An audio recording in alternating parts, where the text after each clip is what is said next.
Not gonna leave, I'm not gonna leave. Not gonna leave, I'm not gonna leave. Not gonna leave, I'm not gonna leave.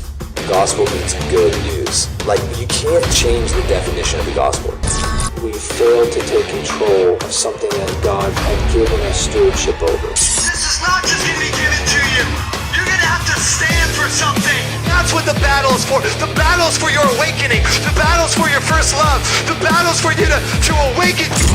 When God's saying, get on the way right now, begin to move with what is happening right now, and stop looking and fantasizing in your mind and imprisoning the revival that God wants to bring.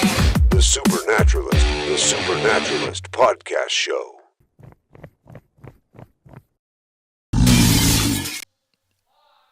Sharon Hanek, welcome. So good to have you here. Thank you for having me here, Pastor Darren. Okay, so now you are an activist, and you have this nickname of Research Mom. Yes. You are very involved in legislation and education here in the state of Washington, where things have been and are quite tricky as far as some of the things that they've been trying to push through and some of the things that they're trying to get into the drinking water of our children, hoping that nobody really pays attention, hoping that parents won't really care. And so you are very involved on the back end, the part where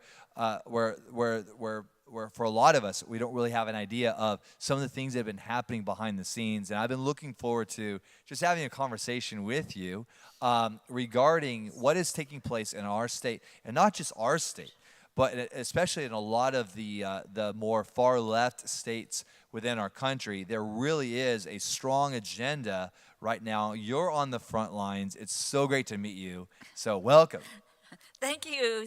And it's such a great opportunity to be in this environment of being in a church here, to really connect what's happening, some of the things that we've discovered, and God. Because it really is about raising our children in the way that God would want us to have it, in the biblical ways, and that's not what is happening in the schools. Now, what would you tell me? I've had people say, so we are in a church, and we're talking about politics. And I've had people tell me this last year that I should just shut up and that I have no business talking about politics, that there needs to be a separation of religion and politics. So what would you say to anybody that's watching this, saying, how dare they? There's a separation of church and state, and Christians or pastors, church leaders have no business being involved politically. What would you tell them? I think that is something that has been defined by a dark side to get good people of the Bible values, to back off. Because it is really what is happening is the battleground for where we are today. Whether you're hearing about sex ed, you're hearing now about the whole racial equity, but in a different way, defined in some ways that are not equal. All of that comes from laws. And so if we don't get involved in that battleground of where policies are made, that is why we have lost. You talked about what's happening and how we have to watch what's going on as if it's moving forward. The problem is it happened back here. It already has happened to us, and that's why we are where we are today. And many children don't even take on the same religion as their parents. And so we know, you send your kid to college, and all of a sudden they start defying your values. All of that is this whole underlying stream of education and indoctrination. Wow.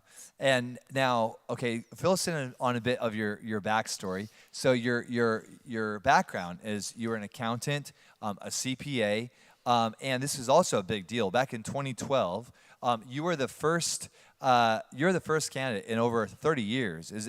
Ever, actually. Ever. Okay, Ever. so you're the first person ever in our state to be a write-in candidate that actually made it on the ballot. Yes. So what's the origin story there as far as how you went from being kind of a number cruncher to getting politically involved here in our state? It's simply you become a parent. And so when you become a parent and you start seeing what's happening, you want to raise your kids, you want your kids to have good friends, and you start saying, what's happening in the classroom? And so I started spending some time in the classroom, being that room mom, grading papers, being the PTA president, all of those things, so that I could see what's happening in the schools. And then going back to, why are you doing it this way? Well, that's the law. And so again, it comes back to this concept that the law matters and we have to pay attention. And being down south in the, kind of outskirts of Tacoma, I could easily drive to Olympia. And so I would spend time in Olympia watching the laws, reading the laws, testifying on them, trying to stop some of the bad things from happening. And every other year, there would be a law that bans private schools and homeschoolers for a while.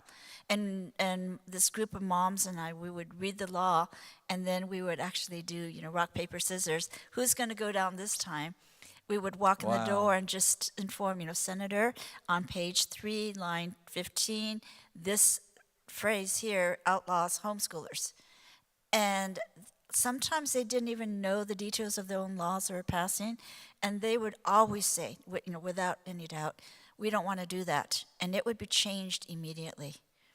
So those are some of the things that, Now, these laws where they're banning homeschoolers and private schoolers, were they doing that on purpose? Like, were these things being written up in such a way to discriminate against that population, or were they just simply forgetting about that population, hoping that just because it's just not an area of concern? So let's put it this way, somebody knew what they were doing.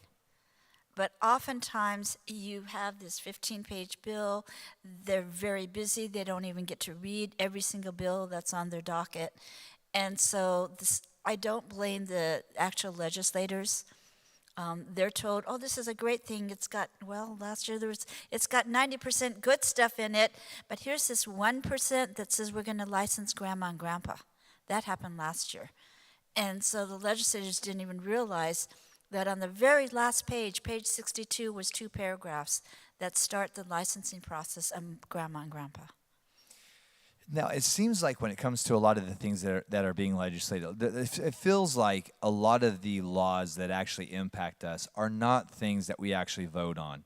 So if it feels like the stuff that we vote on doesn't really matter, and the things that really matter are getting pushed through on the back end without anyone even realizing what's taking place. And so what has been taking place within the last 5 years in Washington State, and can you just kind of give us a bit of a wake-up call as to what this incoming tide, because it feels like there's something that's very militant and very aggressive at work in the area of education. And for me, it feels personal. I've got four children, and I actually had no idea what was being taught in our schools. Especially my own daughter did 2 years in a public school, and I was exposed to certain elements, but that concerned Andrea and I, to the point where we removed Abigail from the public school. We were in the Issaquah School District for a year, and in the Renton School District for a year, and we saw enough to concern us enough to remove our daughter from that environment. But I had no idea what was actually taking place till just in this last 12 months. Right. I want to kind of take you back to this story. I believe it's in Luke, where Jesus, he comes back after he was being resurrected, and he's walking down the street with 2 people. And they're talking about this guy who just died, and they don't recognize him. And I believe the verse says, until Jesus unveiled their minds. And so as I look back to what you're saying, this is God's timing, and it's God's timing for every family individually. And some minds he's beginning to unveil. And I only say that because I've been going out speaking for 20 years. Not 20, well, I've been in this for 20 years. Right. I started going on speaking tours in 2004 to talk about this, to talk about some of the things happening. And I felt that it was deaf ears.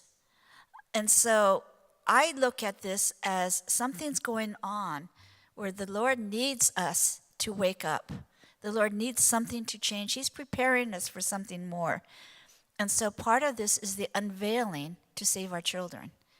And part of what happened is in 2007, the sex ed law passed. There was a coalition of 60 Christian groups trying to wake up the world to stop it. And it passed easily.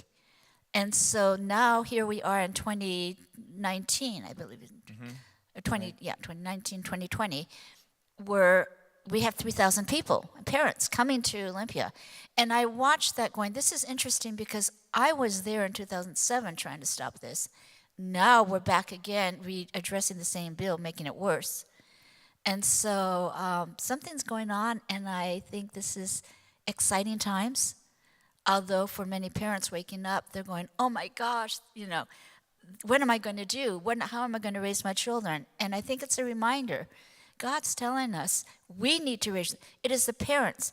Don't let school be in charge. And that's part of, all of this.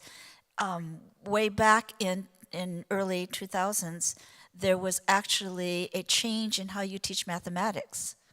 And so in a handbook to teachers, they said that right and wrong answers are dysfunctional. So if you have a whole school, a superintendent, a state system saying it is dysfunctional to teach right and wrong answers, that is the beginning of the problem, because truth is important, truth is reality, and truth is Jesus Christ. That's right. And, I think it was Bill Gates this last year that said that mathematics was racist. Yes. Unless you're his children. And he doesn't put his kids in public school. Right. I can tell you that his kids probably are part of one of the best mathematics programs, right?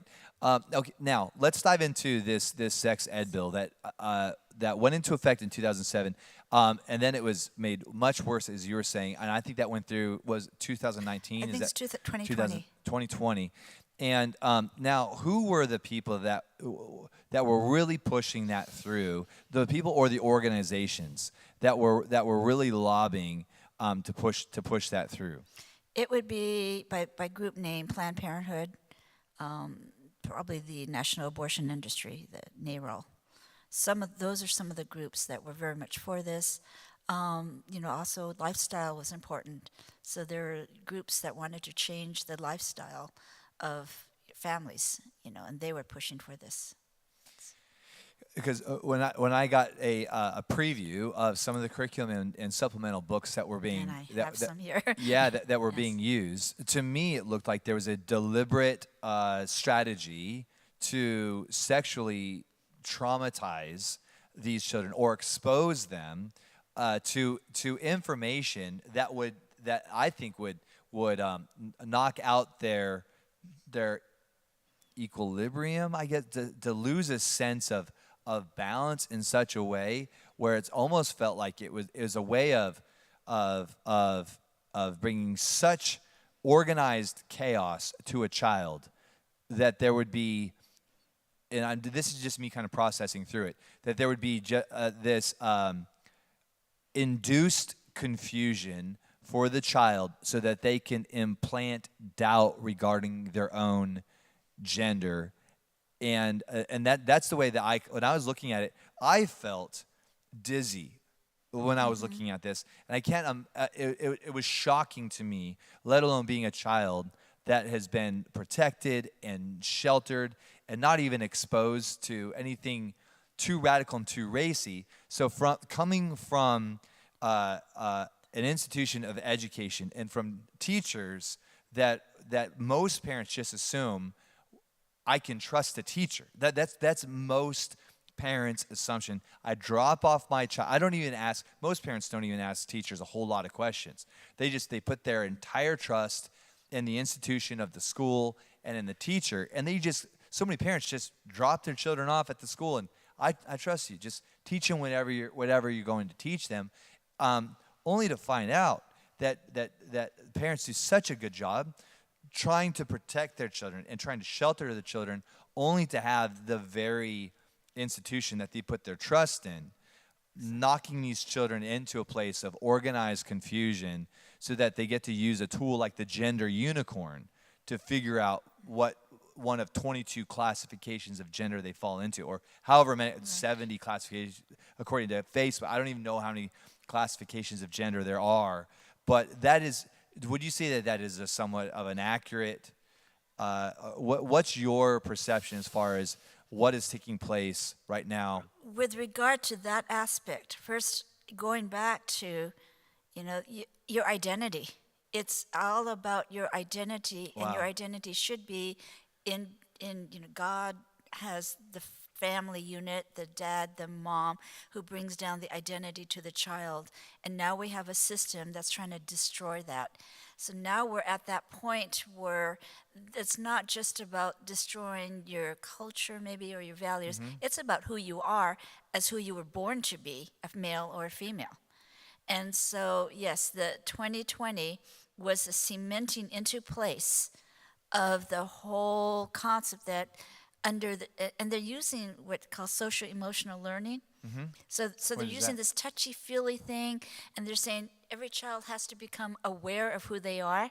But in that awareness, it's not aware of who they are as they were born. It's aware of who you think you want to be. And so you have this concept of a snowman, a snow person. You can't have a snowman, and there's a difference between their heart and who they think they are and their physical. And, just that whole thing. And you're showing that to a kindergarten child. Wow. So, you talk about confusion, and so all of that is taking place. It also is taking place, they used to call it the bully law. And nobody wants to be bullied. Right. So a lot of legislation says, we have to stop bullying, thinking you've got that child that's been, hurt in some way. But that bully law actually has now translated to a transgendered law. Wow. So that it becomes a protection of certain types of behavior, yet the Christian child is still not protected. Wow.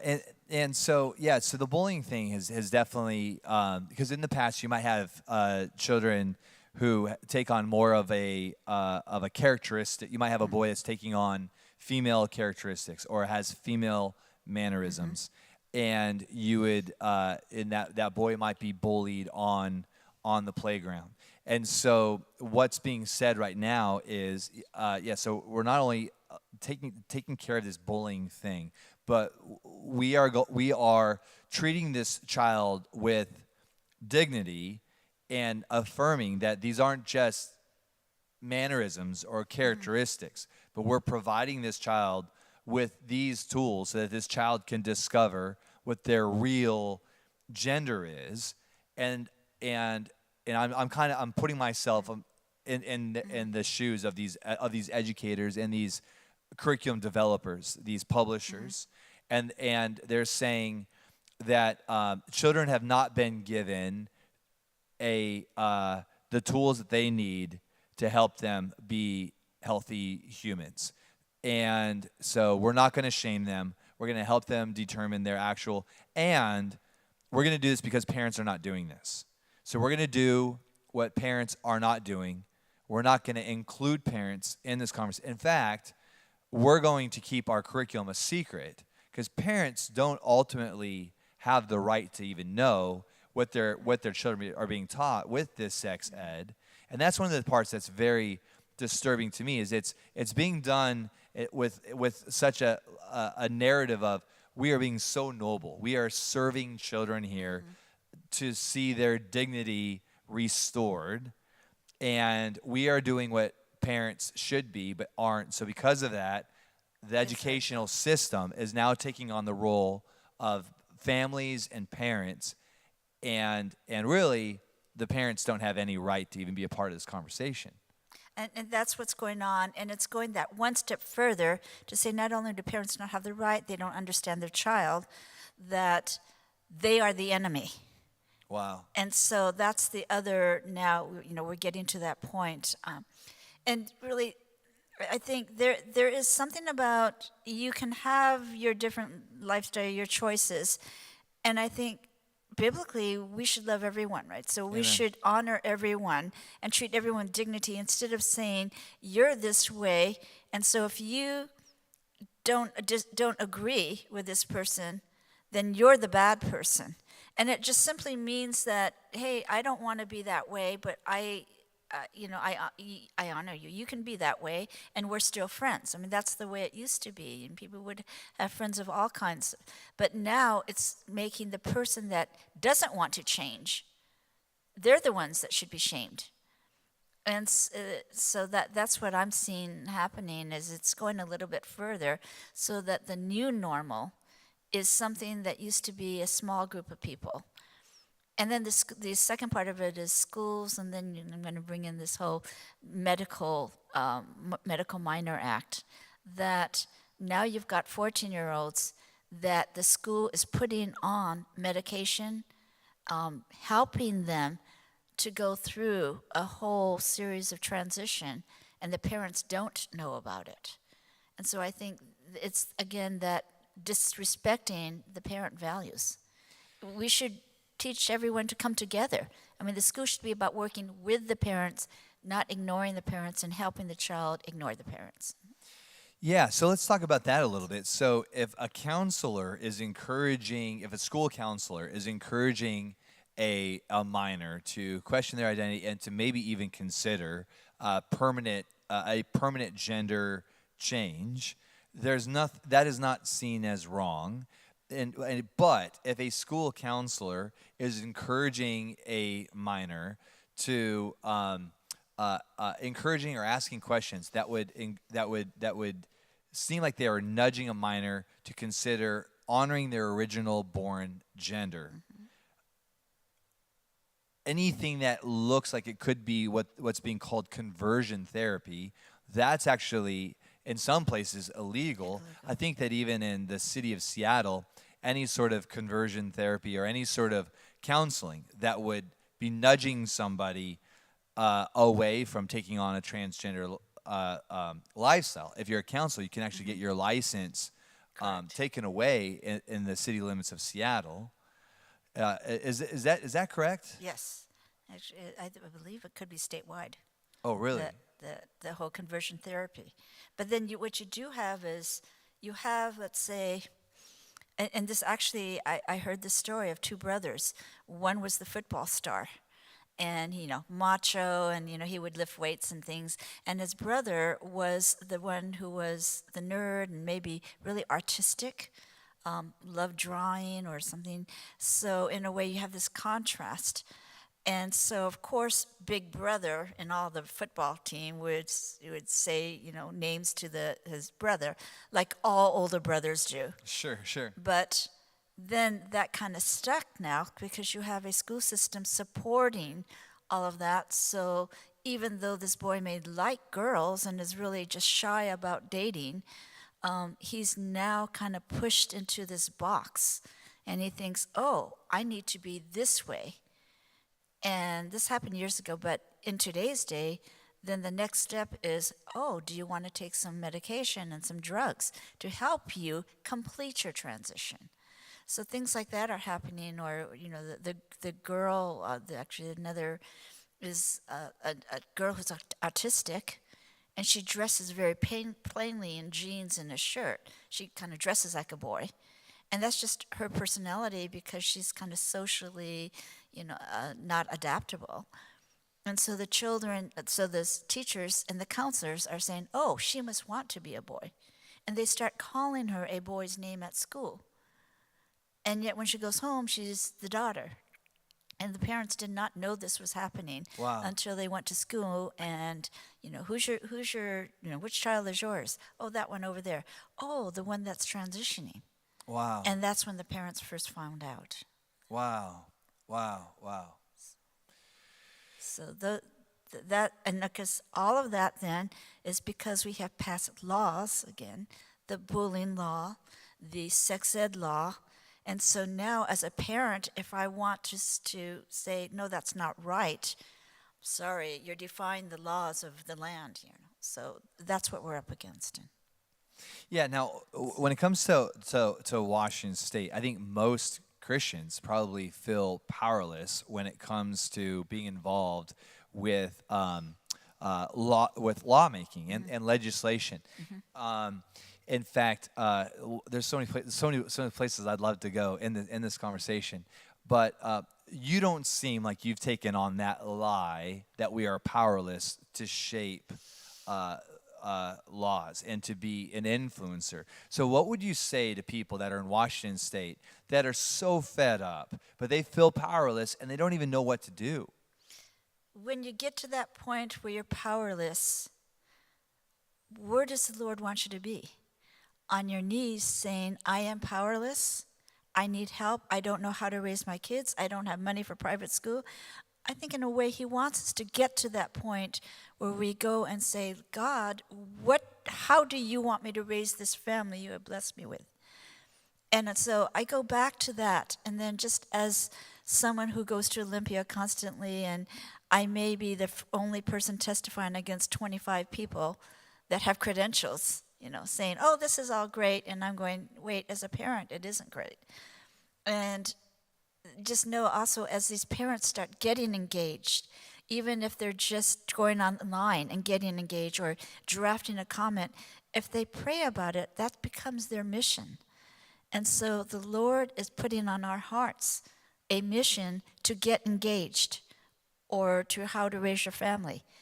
And so really it's about then we have to be obedient to that mission God is giving us and not look to the Goliath that's out there and saying, I'm going to lose. You might lose. But in losing, you have to do what the Lord has commissioned you to do. So if I look at it that way, then no matter what I do, if I am being obedient to the words God wants me to say or the places he needs me to go, then I've done my job. And you can't look to the whole enemy out there. Wow, it's so good. Yeah, that is so good. Don't be intimidated by Goliath. Right. Because that's what he tried to do with David, is he tried to use his big words and his big size to intimidate this little boy who God ended up using to defeat him. So that is such a good word, Sharon. Well, all the parents are the Davids. Amen. And we are facing the Goliaths. Amen. So we have to learn our pathway to communicate and hear where we need to go. And that's with our families. Amen. Now, I would love to chat with you about now when it comes to politics and I am kind of newly woke in this area, but not necessarily competent. Okay, I'm passionate, but certainly not very competent as to what's taking place and how to actually be involved. So I speak from a place of ignorance when it comes to a lot of versus being somebody that has been on the front lines like yourself.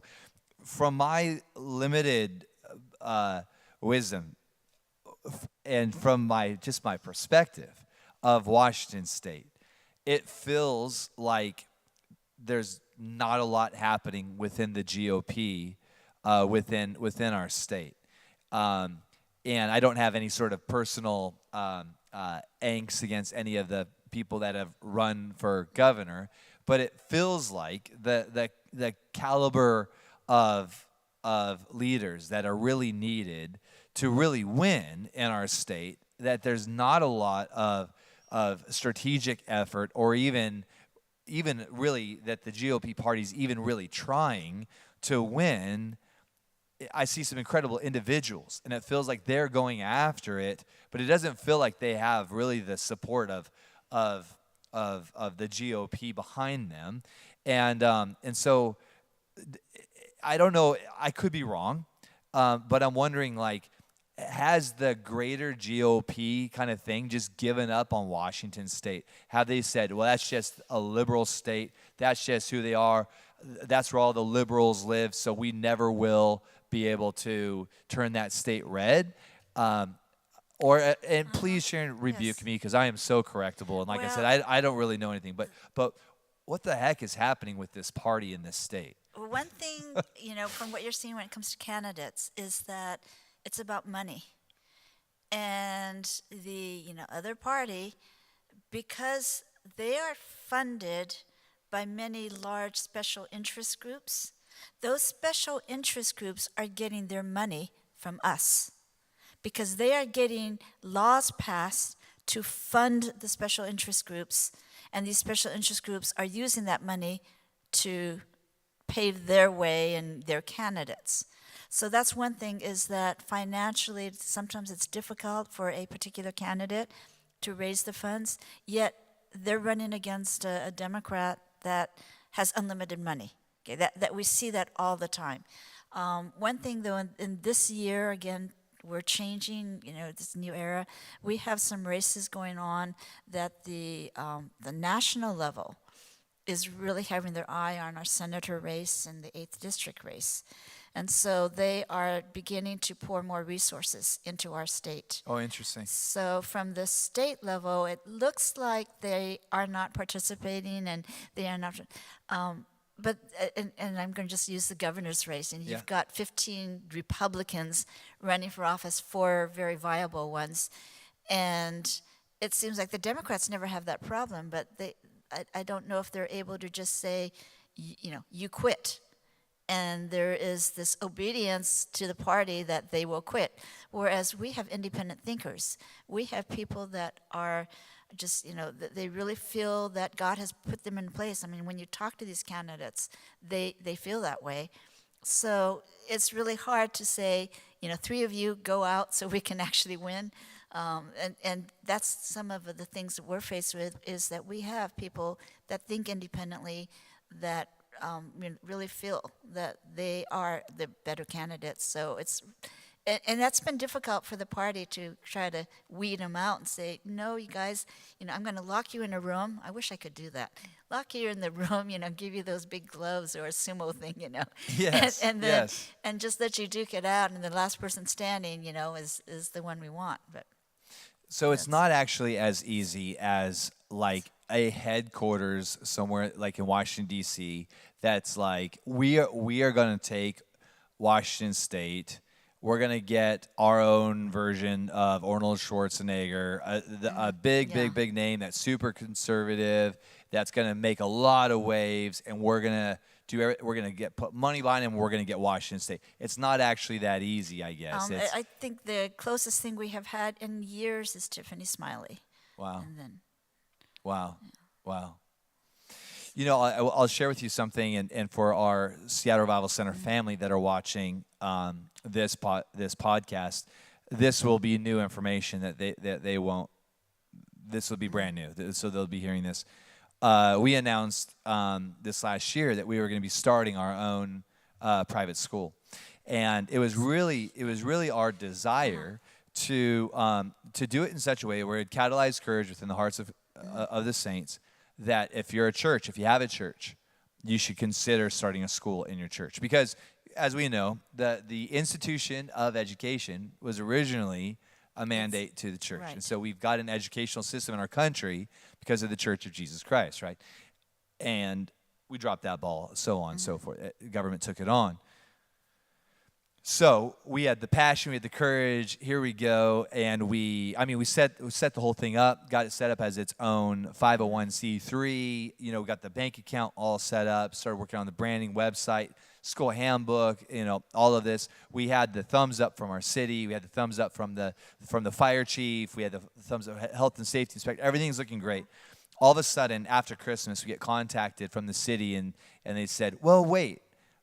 There's something that we need to look at here regarding your occupancy stats." So we had a school here for over 25 years that started in 1983.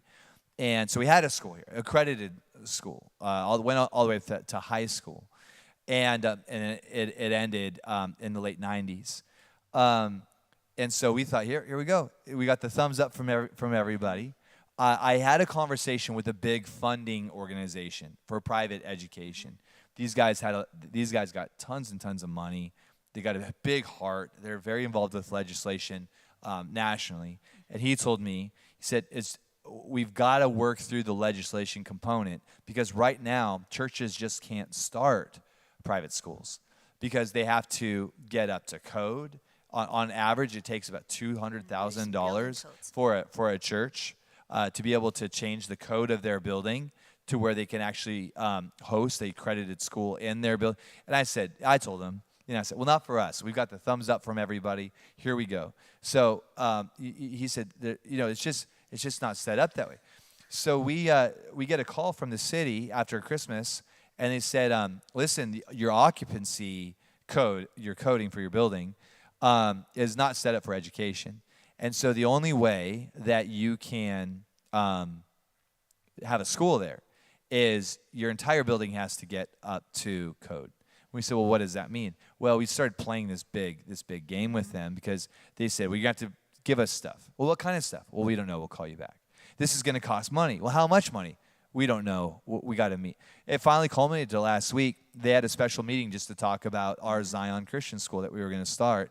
They had a whole bunch of city people around the table, and they called us up and they said, nope, this whole thing is going to have to be permitted. You're going to have to get up to code. Send us your plans. What plans? We don't know. We'll call you tomorrow. It's just this huge game after already having an email documentation saying, you're good to go. After the fire chief saying, hey, here we go. He wanted us to have a school.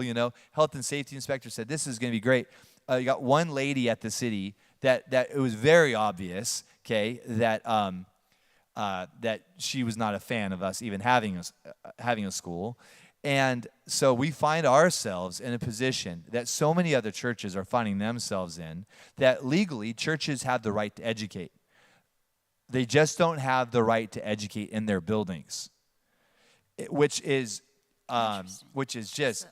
So anyways, my blood is still kind of boiling because it's the city codes then.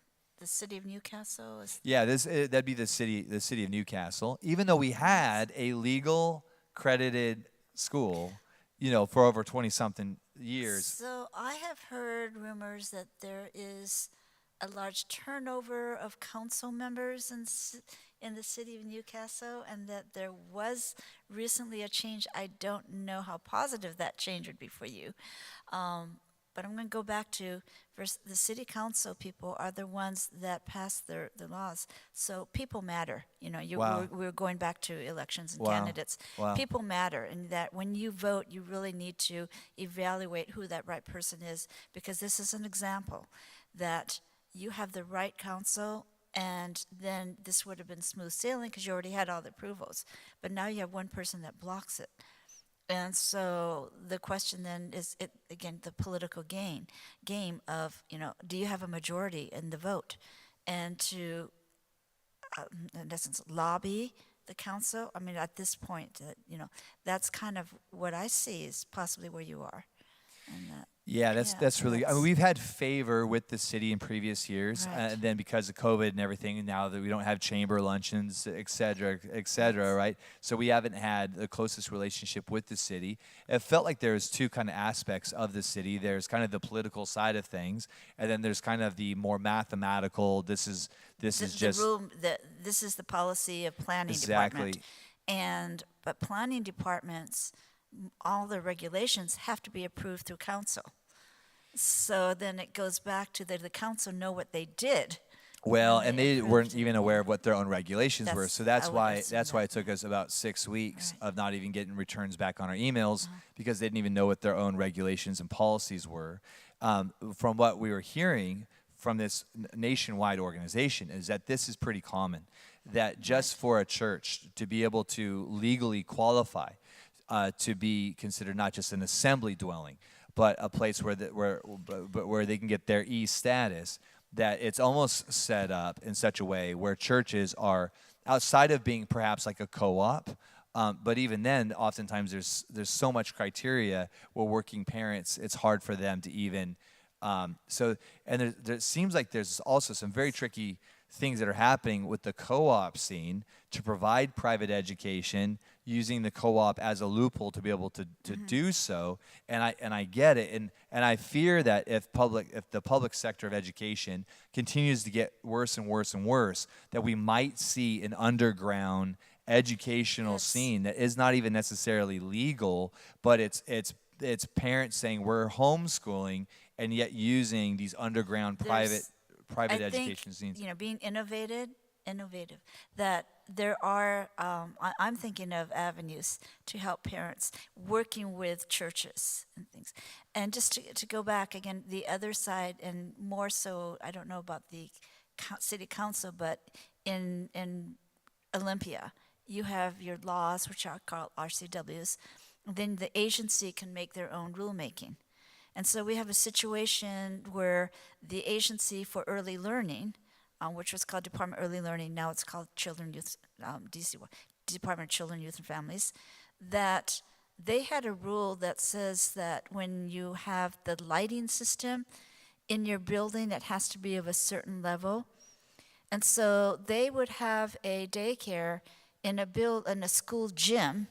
So during the day, the school gym was approved for K-12, which was a different agency with different sets of rules. Wow. But yet the minute 3 o'clock came and you turned it into an after-school daycare, it was not allowable, and they had to shut down their daycare because of that. So, I'm thinking it's things like that, possibly room size, Right. lightings, how many bathrooms, and all of that. Exactly. And I think for us, we're told the ballpark could be 200 to 300,000 just to get our building up to code, because we have 3 buildings here that were built in different time eras, one in the 60s, one in the 70s, and one in the 80s. And so for us, it just said the school is out of the equation for now until we have the kind of either the finances to be able to do this, or until there's new legislation that would go through that says if you are a church, you do legally have the right to educate, and we're not going to require your building to be at the same level as if it was a brand new building being constructed. Would it have made a difference also, you had mentioned you got your 501c3, Yep. To run the school under the umbrella of the church? Yeah, we asked the city that, and they said it doesn't make any sort of difference, because we were certainly willing to do that as well. Make it Seattle Revival Center, elementary school. I would recommend, I'm going to put my CPA hat on. Okay, yeah. I would recommend that, because as we move forward with certain regulations, certain policies, as a 501c3, you are a standalone organization, and you have to jump through some hoops to prove that you are a religious organization. Whereas if you are under the church umbrella, it's automatic.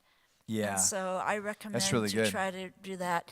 And also, if they try to put policies on you that go against the values of the church, there actually was a law that says for every organization, you have to have the right amount of women and gender type people on your board of directors.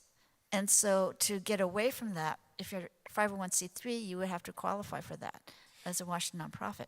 As a church, if they try to push it on you, you have religious liberties under the Constitution, and you have more power. That's really, really good. And it also makes me think about maybe circling back around and going to city council and telling them, I would imagine the council probably has no idea that this is even taking place, and maybe even meet. There's one other Christian church in our city, be it Tikva, and maybe in Highland and I are good friends. Even for the 2 churches in the city to be able to go and say, we believe that we have the right to educate, and that our city should have a private school as an option, which it does. There's no private school in Newcastle, and so this is very helpful when it comes to.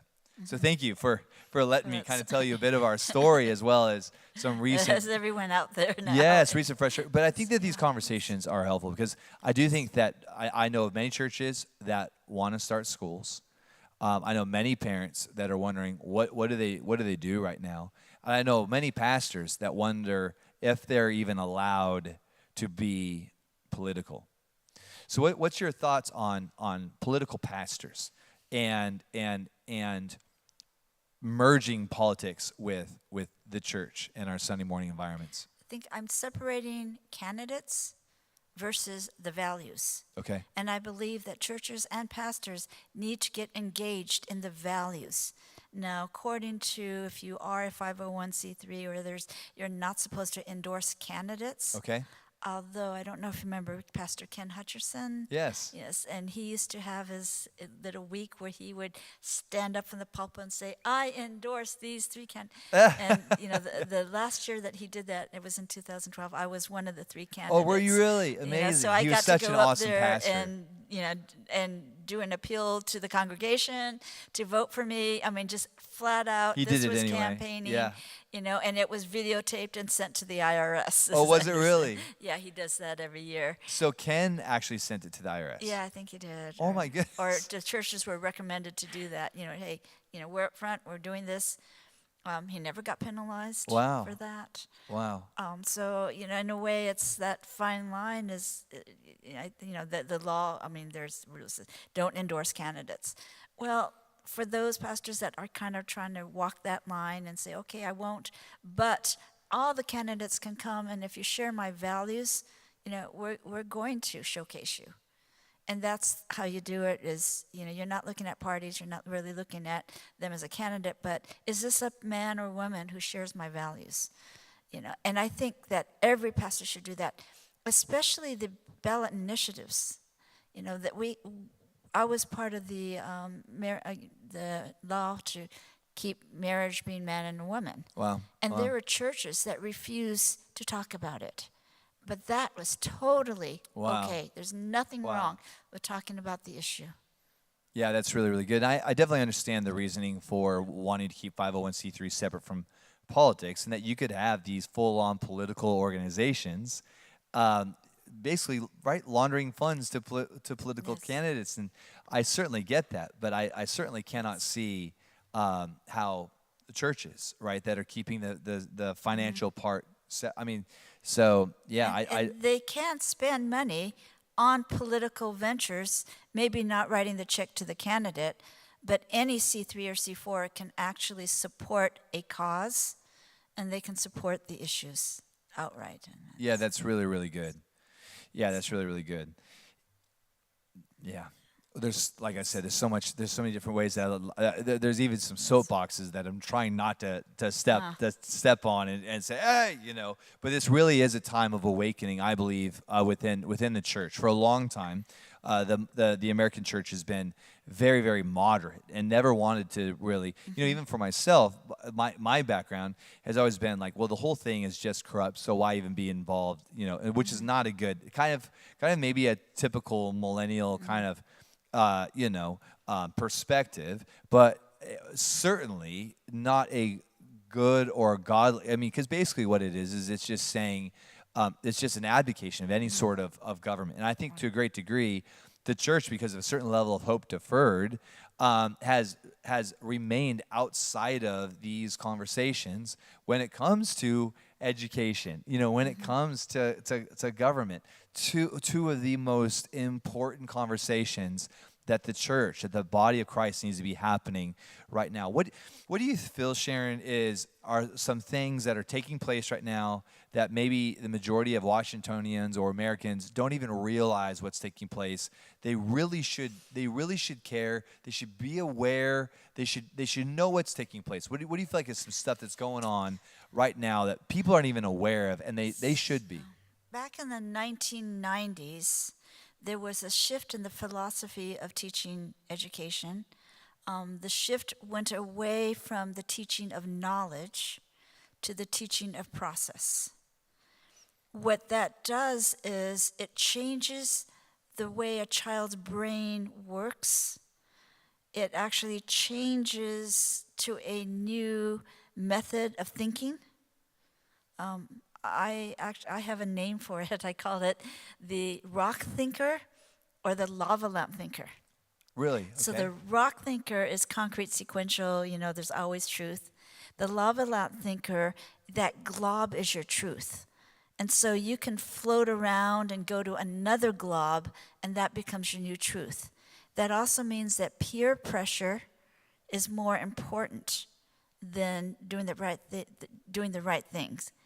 So that change actually, I believe, has been taking place in the school system in Washington State, more so since 1994, early 1990s, when they created the WASL test. So when they brought in that testing system, that was a transformation, and that's where they took away truth in math and take away truth in science. So when you take away truth, then you're left with, my idea of reality is based upon my peers. It's based upon what the school is telling me. And so you don't have that anchor to that concrete thing. Yeah, my parents taught me that way, but my lesson says, what Christmas tradition do you want to change? Okay. So you have essay questions in literature class that's questioning your parents' values. So not only that is it math, it's language arts, it's your essay questions that are training the child to separate from the parents. That has been going on since the 1990s. So you were seeing what they don't know. In a way, I'm kind of looking at this masks and vaccines, that God's looking at all his children saying, why are you still in this school? And so I'm going to create this so that you can now have your kids at home. I want you to see what they're learning. I want you to see this and see the dysfunctionalism of the school. So there's a part of me that says God is taking something evil and he wants to turn it into something good for those who are willing to listen. And that is so good. We were at a co-op just this last week, Andrea and I, checking it out, interviewing them for the possibility of our children attending. And Andrea and I said to each other, it's so funny, the questions that we are asking now are radically different than the questions that we would have asked, 3 years ago, because we are so much more involved in the education of our children that we've almost had to become, in the same way that because of just the train wreck that the medical industry has become, that if you are not your own primary care provider, you could get yourself into some real problems, and because you've got this big box medical that just wants to drug you to death. And the same thing is happening with big box education, where it's fascinating for Andrew. So we're asking very specific questions regarding the philosophy for behind the curriculum, the expectations on the children, and so I think parents are realizing that it is their responsibility, not the responsibility of the teacher, not the responsibility of the school or the school district. It's the ultimate responsibility of the parent to be the primary educational accountability for the children. That means that as parents, we have to know what our kids are learning. We should be involved in the homework of our children, and especially if parents have the ability to homeschool and to be involved in the actual investigation of curriculum and the discerning of philosophies. It's fascinating how a curriculum and how a child's educational journey can be so custom tailored to that child's unique ability to learn. And I think so many times it's just easier to say, oh, my child has ADHD, or my child just isn't good at math. And we take on these defeater beliefs that I'm just born a certain way. It goes like even the whole Strength Finders movement, and there's nothing wrong with that, but there's just this idea of this is who you are by DNA. And that's but the truth is that our children can improve in any area, and that if us as parents are willing to be involved in the education of our children, whether they're in public school, private, or co-op or anything like that if parents will say, I'm going to take responsibility for the education of my children, we can see that these labels that get put on our kids, ADD, ADHD, autistic, all these different labels, that because I can put a label on you, and then that label will excuse why you're not going to measure up in that area, versus saying, no, my child is capable of improving in any sort of area, and there is a grace to improve. They might not be that, the GOAT in that particular area, but they can improve and they can grow. And there's another concept that parents are not always aware of. It's this word constructivism. And that's where the children construct their own knowledge. And so what we have in math class is the problem is to learn how to multiply fractions. and you get in your groups of 4, and each child must figure out their own way of multiplying fractions. But if the teacher stands in front of the room and teaches them, that is a dysfunctional teacher. Wow. And so that whole concept that, children are going to come up with their own ideas, and they're telling you this lie. They will remember it better if they create their own method of doing it.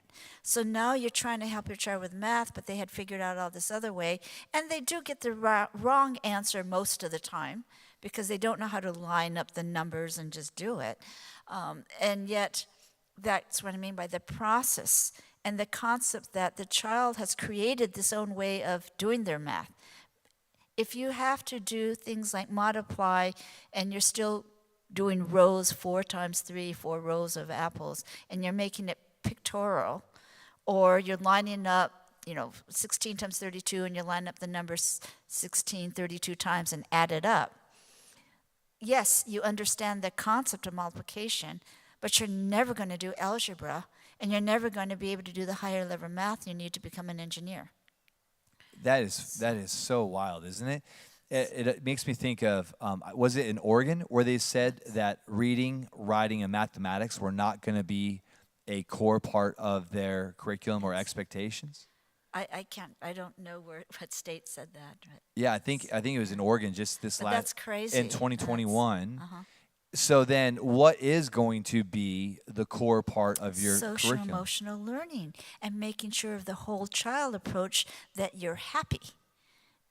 That's actually supplanting this knowledge base, because you don't have to have exact spelling. You don't have to know punctuation, as long as it's what they call readable. So you're misspelling words, you don't know how to punctuate. There's no uniformity to language anymore. There's no handwriting, right? You don't do cursive anymore. So they're taking away a lot of things just in the whole language arts world. They're removing that. They remove absolute truth. And I'm thinking, what is that child going to look like? And so that's the part where parents can start looking. What is it that I think should be done? Just, your gut feeling. And what am I seeing happening? Because I think if you just, know truth and know God, you know what should be happening. And if it's not happening, you as a parent need to intervene. So there's obviously a globalist strategy to turn this next generation into an incompetent, What I call is the lava lamp mentality. this lava lamp, mentality. Because it almost seemed like there'd be some sort of evil empire in another country that wants to completely dismantle our economy. And the way we're going to do that is we're going to be the publishers of educational curriculum, and we're going to teach these children how not to think. And we're going to, because to me it just seems like, it seems so anti-American. It seems so anti-success to basically raise this a generation of incompetent children who are unable to read, write, be able to engineer anything of any sort. If children can't do math, who's going to build our bridges? Who's going to build our towers? Well, I'll tell you what. One of my friends was in a meeting with a group of professors and asked that question, because they said, look at this math you're teaching, look at these books with no numbers in it. And the answer was, the engineers are ruining the world because they're making roads that have cars that are going to destroy our climate, and our buildings are going to destroy our climate. So that was the answer. They really don't want the engineers. So the future of the world is fewer humans, and you will own nothing, and you will be happy. Like this, this. You'll be happy because you don't know that you're not supposed to be this way. Yeah. Yeah, to me it seems like the narrative that's trying to be pushed through is to not be fruitful and to not multiply. That humans are the main problem with this earth, which is so anti-Genesis 1 and 2 of this great Right. God who fashions everything, and these image bearers in his own image and likeness. And the mandate is to be fruitful, succeed, and multiply and have children, And it feels like everything that is being pushed through through these very manipulative means is so anti-Christ and so anti-fruitfulness.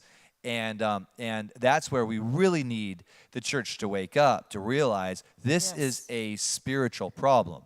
This isn't just a political problem. This is a spiritual problem, because the attack isn't just against America. The attack is against the Edenic mandate, the first initial commission from Yahweh Elohim for his creation to function in a very specific way. And you start off by mentioning, it sounds like there's, what country is doing this to us? I don't think it's a country. I think that this is the battle that has gone on since Adam and Eve. This is the snake that has been able to talk to everybody. Wow. But yet in our hearts, we know that we don't have to succumb to it. And that's where this awakening is happening. And I think that, that we're being called to wake up and say, I'm going to save my child. I'm going to do something different. But sometimes, if you don't know that there's constructivism and you can't identify, gee, this is crazy math, but yet realize that crazy math is destroying the ability to think logically and think straight. So that's kind of what I've been doing with my presentations, is going around to various different groups. And I'd love to come back and do a lesson for your own congregation here, just on some of those details. How to identify what's happening. It's called pedagogy, methods of teaching. How to identify which methods of teaching are really destroying the child versus uplifting in a biblical way and thinking. And I want to say that it's the teachers. They are the front line in that battlefield. And we have wonderful teachers out there. And the teachers want to do a good thing. Sometimes, though, when they go through teacher training, or they're saying you have to use this book, there are some schools that say you can't do flashcards and rote memorization anymore, yet there are teachers that are doing a wonderful job. So it's not the teachers, sometimes it's not even the principals, it's that system of governance coming down through the laws, and that we need to support the good teachers and the principals in schools. Thank you so much for bringing that up. I think that's such an important thing for us to be reminded of, is we have so many incredible God-fearing teachers who are refusing to teach a lot of the crap that they're being given in these books. And they're saying, no, I'm not going to teach it. I know one teacher, she won't even, there's one particular book, it won't even leave her desk. And she's being told she has to teach this in her classroom. Right. It just stays right in her drawer.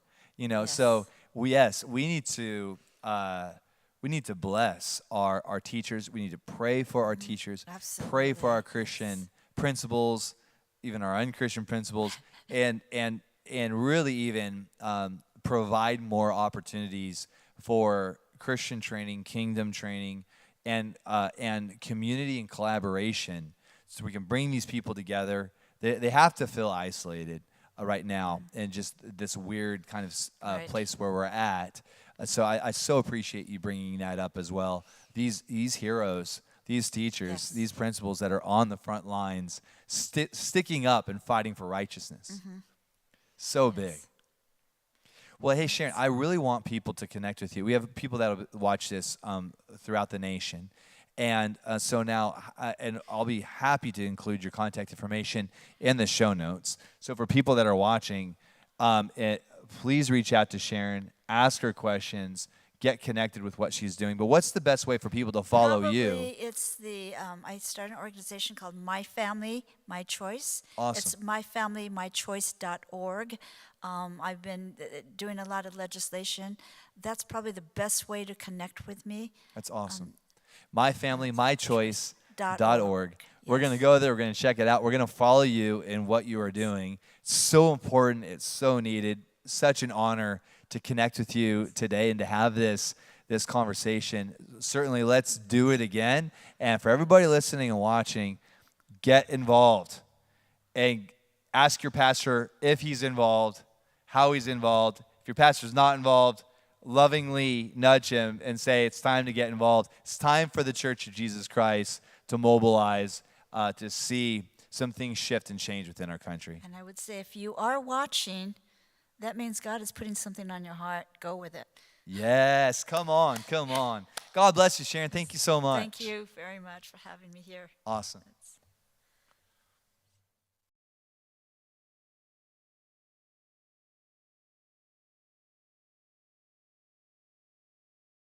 How'd it go, Mike?